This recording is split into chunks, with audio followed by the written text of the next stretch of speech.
Good morning.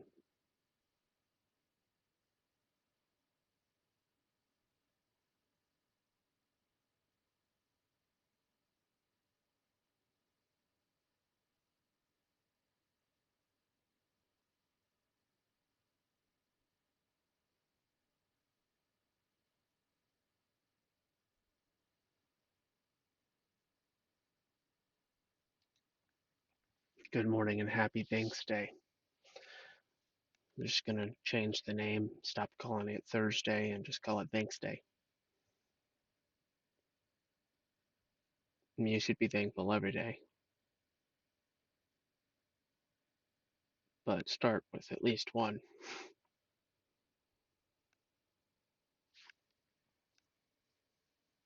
So last night,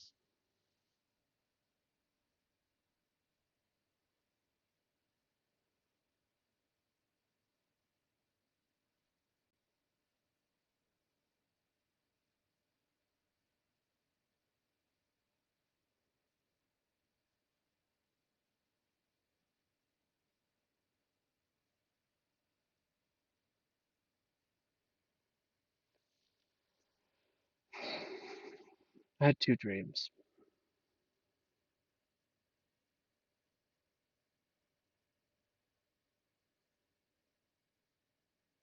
and I remain completely confused as to how I could have the thoughts that I have in these dreams sometimes.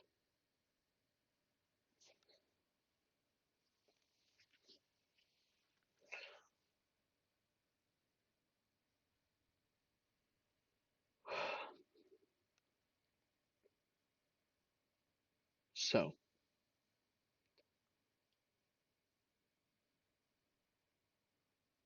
good morning to Tonka Bear. So here it goes.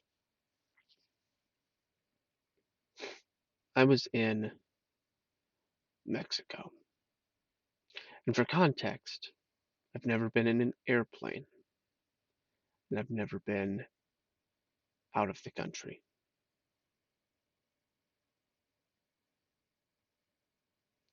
But in my dream, I was in Mexico, and I was at a house.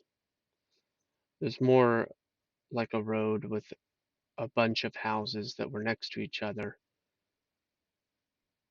that lined the road on both sides, and there was a city center close, close enough to hear the noise from the city center. So a couple 100 feet, if that.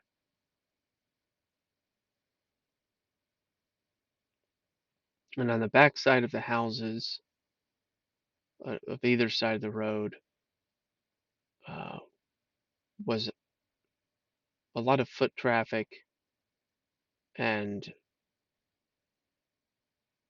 people.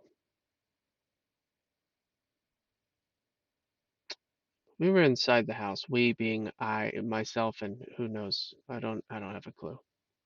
I do and I don't. And we heard a bunch of gunshots. Lo and behold, a man with covered in a certain liquid you would be familiar with, given the circumstances, comes kind of waddling without too much of a struggle towards and ultimately stops right next to the backside of the house that I was in. He's not never given any attention to us as we were looking to find out what was going on, but then somehow, for some reason, looks over and decides that we are the ones that he should give attention to. So this is a person that has some stuff on him. It's pretty messy. But right here is his only wound, right in the trachea, or wherever that is, the soft part of your of your neck/throat. And it wasn't shot. He's somewhat unable to talk, but he forces his way non-violently, very threateningly, but adamantly forces his way into our house. I'm sure you're having all sorts of thoughts at this point. Let me continue.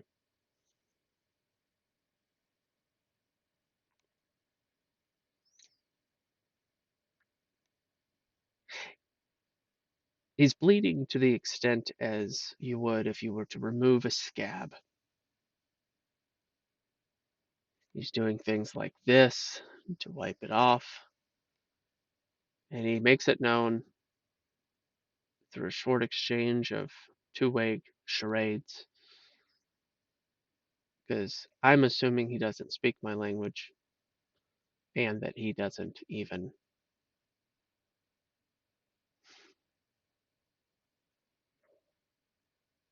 have the ability to speak. Lo and behold, he does, but only partially, but because he has been stabbed with a drill bit, which I imagine it'd have to be in one of the long ones and not a small. Hi, Poodle Bear.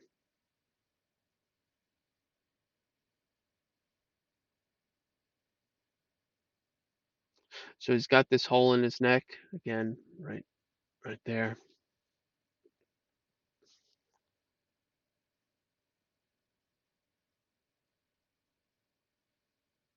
And we're trying to encourage him to go to the hospital. And he's refusing. And the only thought that we have, because I'm apparently conscious for more than just myself in this dream, is we don't want this person to die in our house. So I go out the other side to the front of the house and I force this person along and towards the Honda Pilot that somehow I still have, even though it's in Mexico. I still have the same car, but instead of a cargo container on top of my Honda Pilot, there's a pine tree. I have no idea.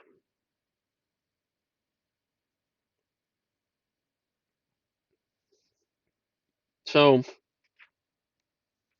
I'm in Mexico, and I don't know the area, but I know I have to get this guy to the hospital because he's probably going to drown on his own blood.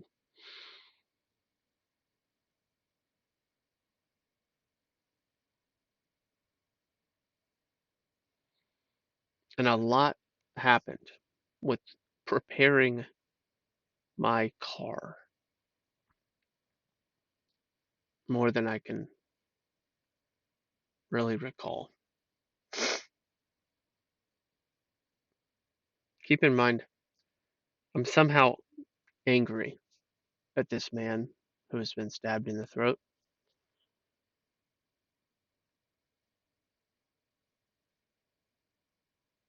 which doesn't seem to add up on the surface,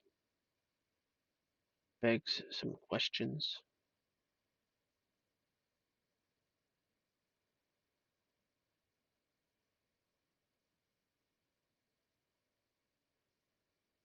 But with that said, I take my phone, I pull up the Maps application that is, let me tell you, orders of magnitude more advanced than what currently exists. And it was natural, and it felt right.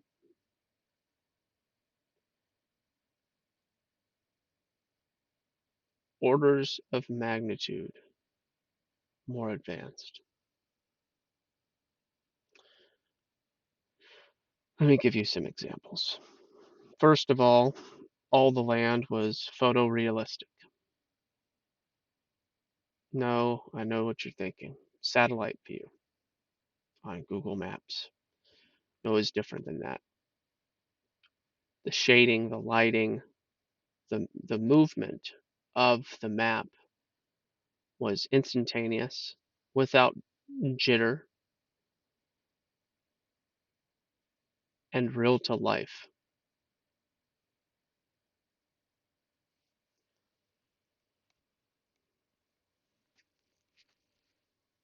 or at least it appeared that way. Furthermore, in addition to the appearance of the map and the city and the overlays, there was real-time movement in this app. This was an app, I can't even imagine what year or if this will ever exist. But there's real-time movement of vehicles and persons demonstrated in um, different units, different symbols, and colors in the overlay. The most amazing part of all was that the military behavior and the military actions were also demonstrated as a form of awareness and warning. So I was looking up hospitals in Mexico. I have no idea what city I was in. I just, for whatever reason, know I was in Mexico. I was looking up hospitals and I found one. The unfortunate thing is, as I'm looking at the map, a plane takes off in the application and begins to engage in warfare against um, other planes. It this it didn't just show the plane itself; it showed its bullets and missiles, real time, real time. So this hospital was somewhere in the neighborhood of 3, 4 miles away, and I'm seeing in the app what's happening. That there's a plane combating other planes, and that there's ground tanks, and everything is shooting, and the plane is shooting missiles, and a couple of large explosions are demonstrated in the app, ground explosions, missiles that had been dropped, or bombs, or whatever. And I'm hearing what I'm seeing on the app. But somehow it all added up, like fireworks in the distance. Just faint explosions in the distance.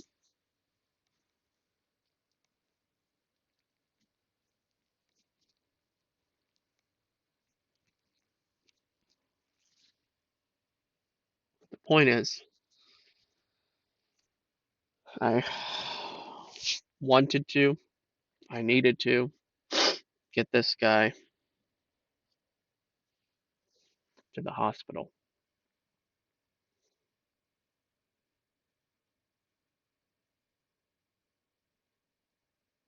And my realization in this dream was that it wasn't going to be possible.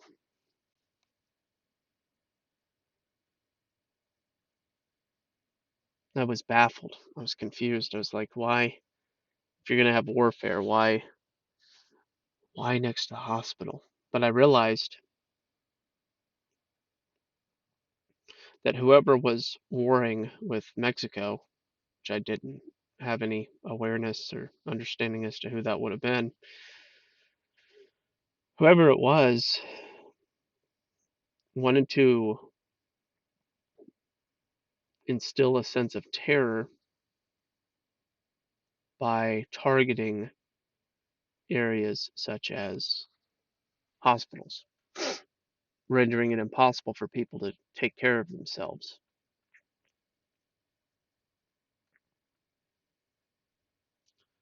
So in the dream, I was rendered incapable and unable to take the guy to the hospital, and much as dreams go, that was that was it.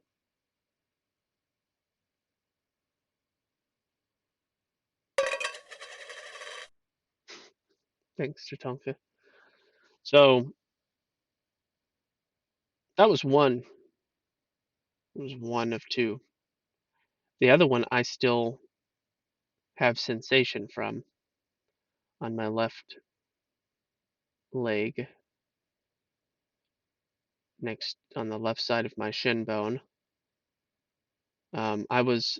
This is a completely different setting, a different dream I had shortly thereafter, where I was in an unusual circumstance and setting where I was learning about a house and a kitchen and all of these really fancy and advanced, completely new ways of um, like ovens and dishwashers and convenient trap doors. It's just a really weird place and thing. So in this second dream, this whoever this person was, this guy was heating up a pot, about a 8 to 10 inch pot, about 5 to 6 inches high. It was just heating it up. I'm under the impression that he was preparing the pot, the metal of it, in some type of seasoning or tempering for reasons I don't even have half of an idea as to why. But you know how dreams are. They make sense to some degree when they're happening. Well, this guy has a gas stove. He's blazing the fire. This this metal pot is all colors beyond red.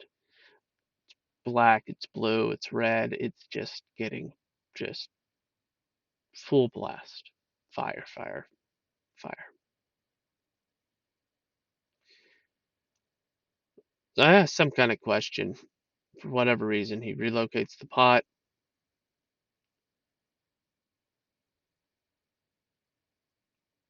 and it ever so conveniently falls in such a way as to not nick or slide across, but land. Here's my leg. I'll just show my leg like this, right? Land like this, pop, and then fall off. But because of its overwhelming temperature, at least in my dream, this is what happened. It instantly,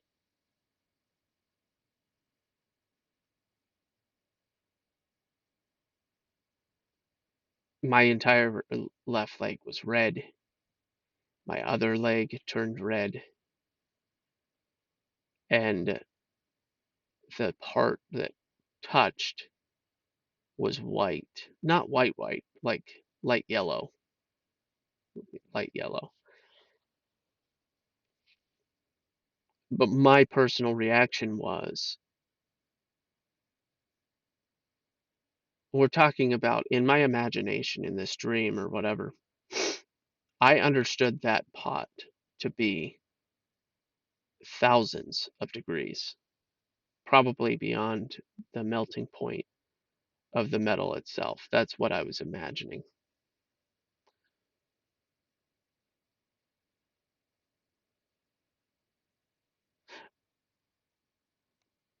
But I fell back with my back against a wall and barely held myself upright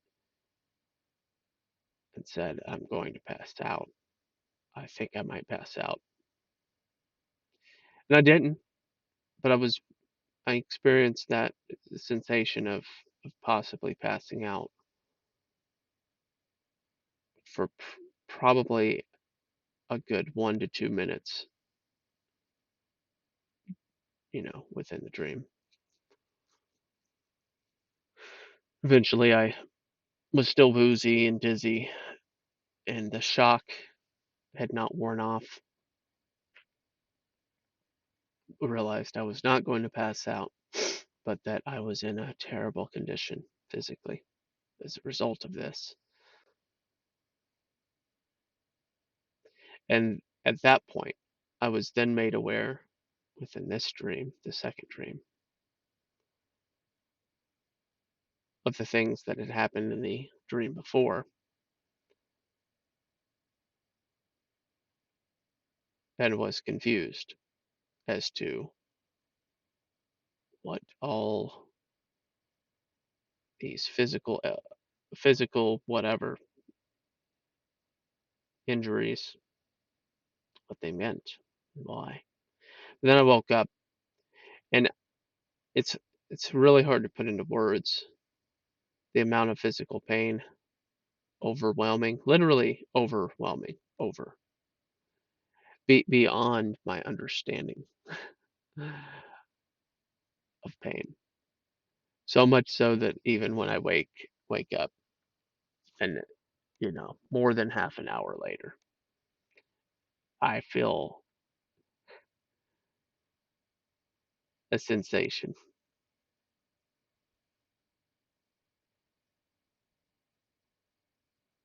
not a rawness. I can touch my leg, and it's my leg, but a phantom pains in a place that I was never actually harmed, but I was in a dream.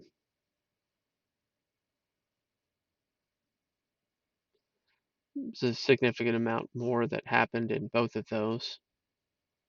Was the abridged version. But why would I share all that on Thanksday, colloquially known as Thursday? It's the reason I'm thankful. Not that I had those dreams,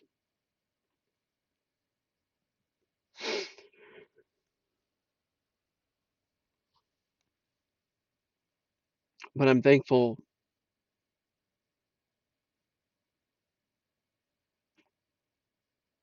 for not having to use an alarm.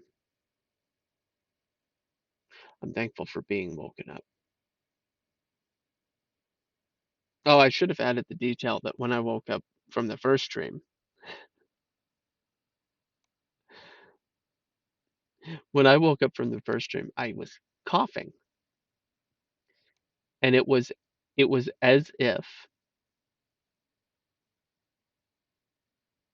that part of my throat, and it wasn't me in the dream, it was another guy, but it was when I woke up, it was as if I was going to be having a problem with that part of my throat right there.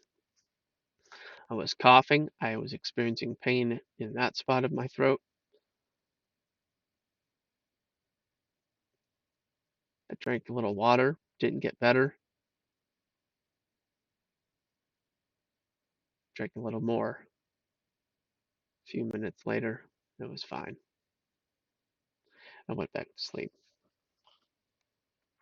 But in both cases, I woke up with experiencing the physical pain of what was happening in both of the dreams.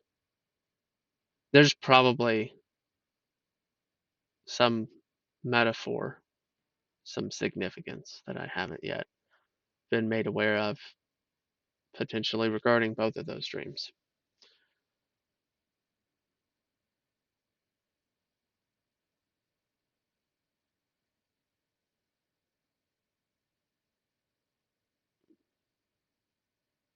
The interesting thing is,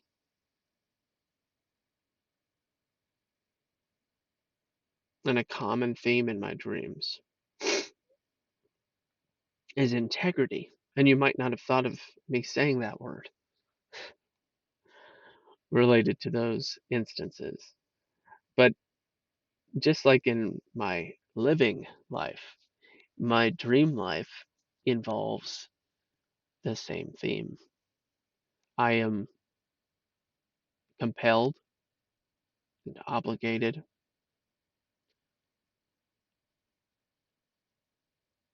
if I am nagged or made aware of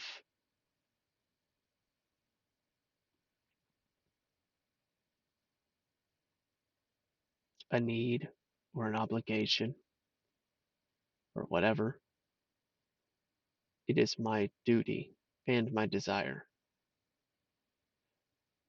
to do that thing, to not be complacent, to not ignore.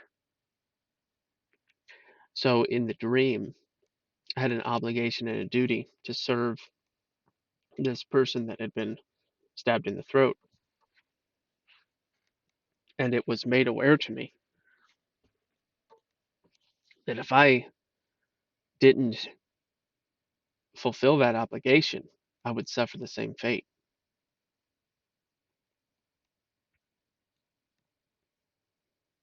As for the other injury that I experienced in the dream, the second one, I'm not quite sure what the obligation was. I think that one had different connotations. But very often, I do have dreams where there's an obligation that I am challenged to fulfill. And I have a choice. I have a choice to make. I can pretend that it's not important. This is very interesting as it relates to last night's stream. So I can pretend that it's not important or that it'll go away, much like people do regarding the gospel and sharing it with others. Or I can treat it like a life and death situation, of which there is little time, take it seriously,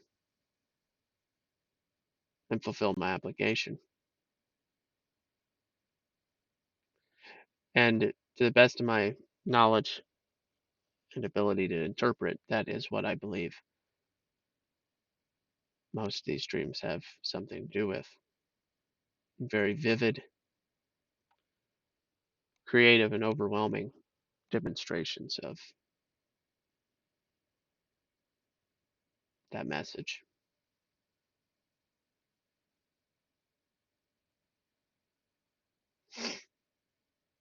Yeah, a lot of people have difficulty remembering dreams. Sometimes I do too. But every now and then I wake up and I'm just overwhelmed with the details and I do not forget.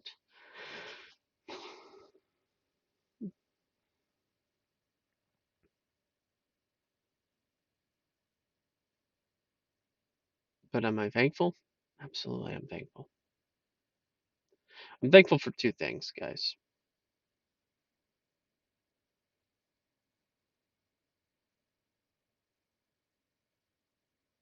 But I'll tell you one of them, at least one of them.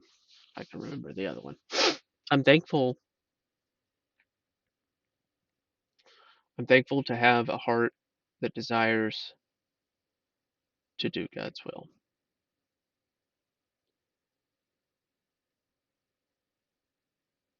I haven't done that perfectly in my life by any means. Um, but I'm thankful for a heart that desires to do it. And what I mean by that desires to do it, I mean, given a circumstance where I have a choice between complacency and nonchalance and actually doing the thing,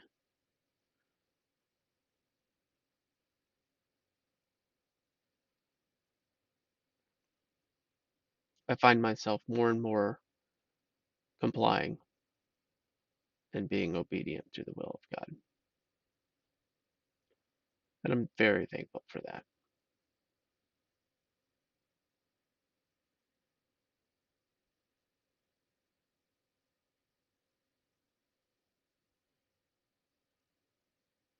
So,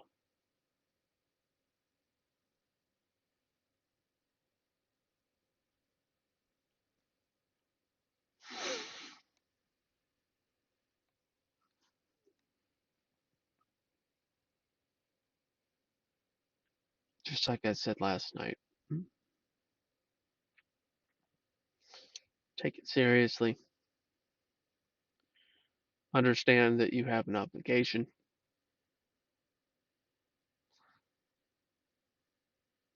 It's a worthy obligation.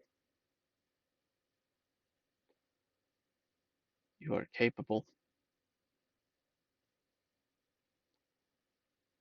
and you are required.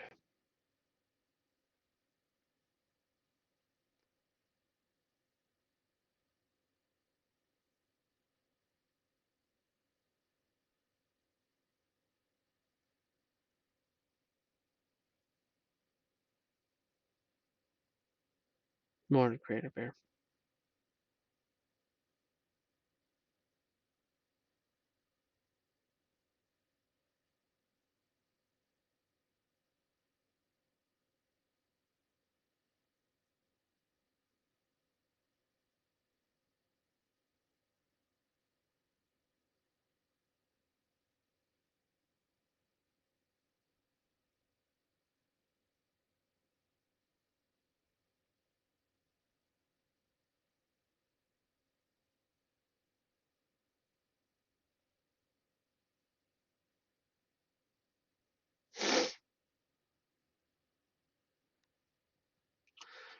Getting over what people may think of you, getting over fear of failure is a developmental task. There does come a point in time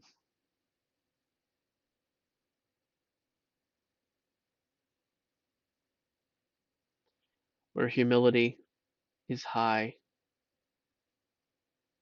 and where give no quote unquote F's is high.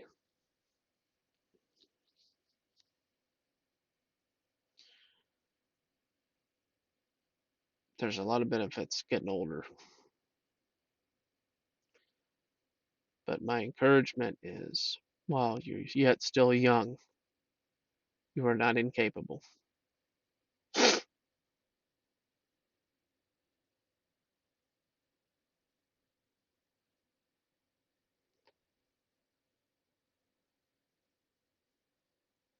This isn't a message of, and last night wasn't either, not the message of bring a friend to church challenge.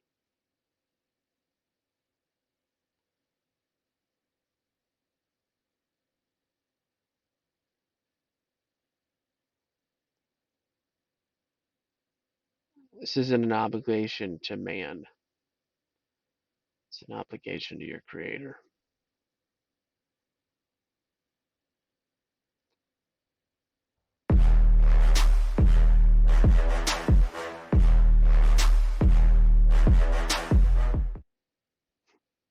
Welcome, everybody, Bear. Thank you.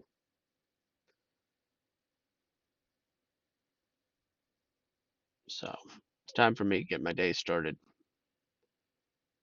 It is day.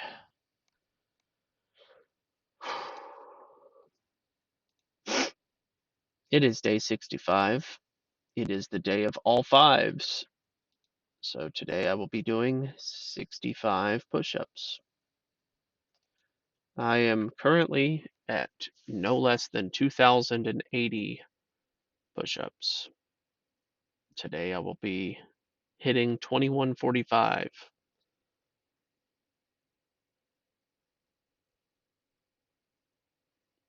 5 push-ups an hour every hour for 13 hours. Anyway,